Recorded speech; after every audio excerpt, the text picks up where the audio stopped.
Batya, welcome to the Glenn Beck program. How are you? Oh, man, thank you so much for having me back, Glenn. It's such a pleasure to be here with you. You bet, you bet. So I have been saying for a while now, as I'm looking at what the Western world, the elites, are doing to their own countries and our own civilization, they are impoverishing people. They are giving our stuff away to other people. And I mean that in Europe and here where illegals are just permeating the country and the jobs are going there. They're disarming us. They're selling us bound and gagged to our foe. It feels like. Is that what's happening? Yeah, 100%. Glenn, you've been on this for such a long time because you're so clear-eyed about this. There has been a massive plunder of the middle class by the elites. First, they shipped good manufacturing jobs overseas to build up China and Mexico's middle class. Then they said they're not coming back, right? We're never going to get those jobs back. If you want the American dream, you have to go to college where you'll become, a card-carrying Democrat, right? And now they opened the border and brought in 15 million illegal migrants from failed socialist states to undercut the wages in the jobs that remained here. And it's because fundamentally to the elites, there's no difference between being working class and being poor. They want everybody to be poor because they control the college educated and the poor. That is why they're trying to get everybody out of the middle class and either into the college credentialed, leftist elites or to make them poor because that's how the Democrats win.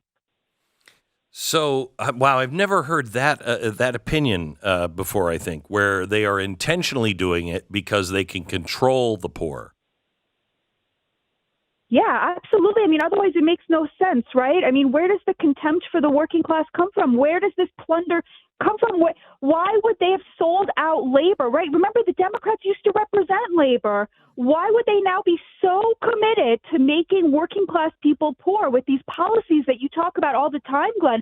Opening the border, bringing in massive amounts of competition for the working class. Like, who would do such a thing, right? And it's not on accident, Glenn. Of course, this was all intentional. Joe Biden showed up and on day one undid the 3 executive Trump orders, which secured the border. Why would somebody do that on purpose, right? If they didn't want people to be poor. It's amazing to me also that the labor unions are part of it. I mean, the Democrats were always for labor, you say. They were always, they did seem to represent the working class much more, but it was their love of the labor unions. The labor unions are still with them as they are helping them dismantle American jobs. 100%. And I think that's why you see only 6% of the private sector is unionized. Working class Americans, they may want the wages and the protections that unions can get their members, but they see the unions actively supporting the party and the policy of importing their competition. And so they don't see a future for themselves in the labor unions. And, Joe Biden likes to say he's the most pro-union president to ever, rule. Well, maybe that's true, but the unions themselves are no longer able to represent their actual members. Correct. Although I have to say, I thought it was great that Trump went and met with the Teamsters and that he got a donation for the RNC from the Teamsters because it shows that the Teamsters are listening to rank and file, who, of course, prefer Trump. So you say that the working class in America is super diverse, but united on the policies that they think would make their lives better. And you say that is true whether you're a Republican or Democrat. Where is that unity on policy? What are those policies?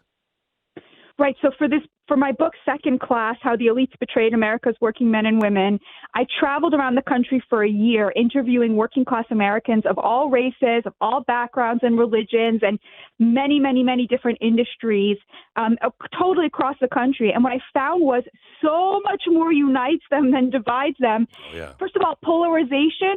A totally elite phenomenon. And I know your listeners know this because I know you have a strong working class listenership. They know that they would never hate their neighbor just because they happen to vote for another party. They hate both parties, by the way. There's a lot of contempt for the elites in the political class who love to go to Washington and fight with each other, pretend they're fighting with each other while both parties, have turned their backs on labor. Here's what I found was the most common views. So I met a lot of people, including a lot of Christians, who had a gay person in their life who they wanted to be treated with respect, but they were extremely worried about the transgender agenda. I met a lot of people who were really unhappy about how much welfare there is and knew people who were scamming the system, and they were very frustrated by that. But they also really didn't like that corporations seemed to them to be, against their interests, and that there was so much support for corporations and not for them.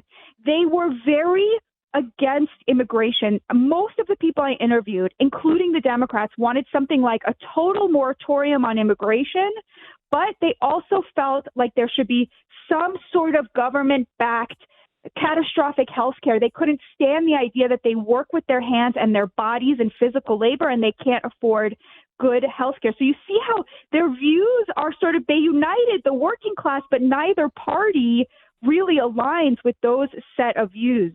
So how come, because you would say, I mean, I don't want to make this into a partisan thing, but I think I have to.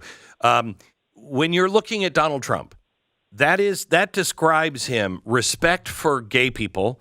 He's the first president to ever have gay people openly speak at the convention.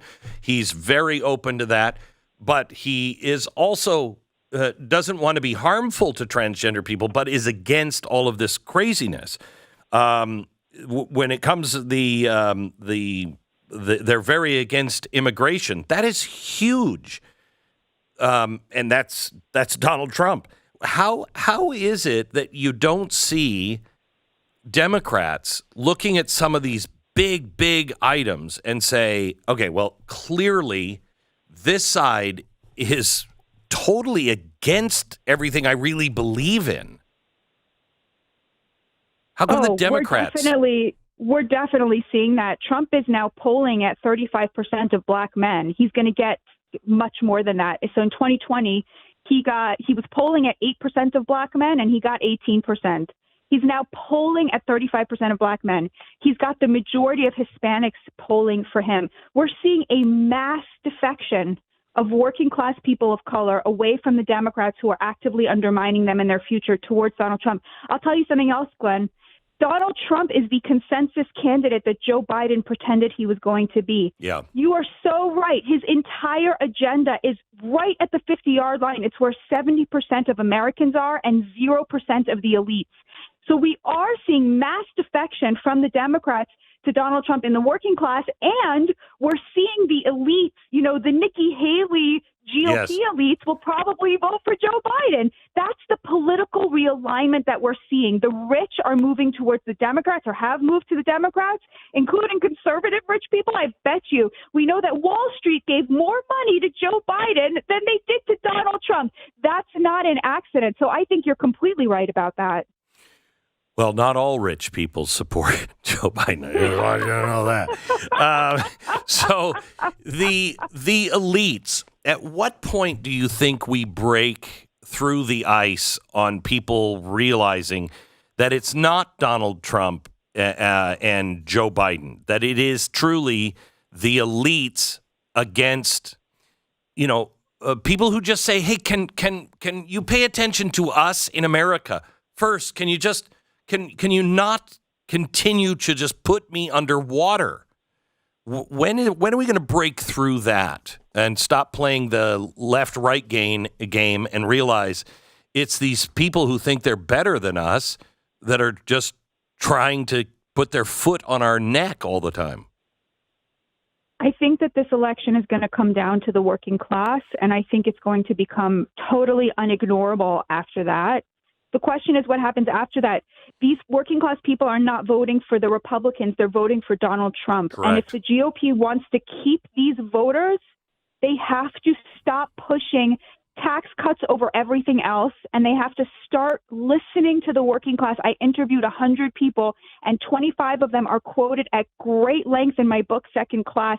You want to hear how working class people who agree with you about woke and agree with you about conservative values, but very much need an economic agenda. They need the GOP to stop pimping them out on the altar of the woke ideas that they agree with, but that, tickle the pickle of the conservative elites, right? And start creating an economic agenda for the working class. The first party that gets to that combination of healthcare plus controlling immigration is going to have a ruling majority.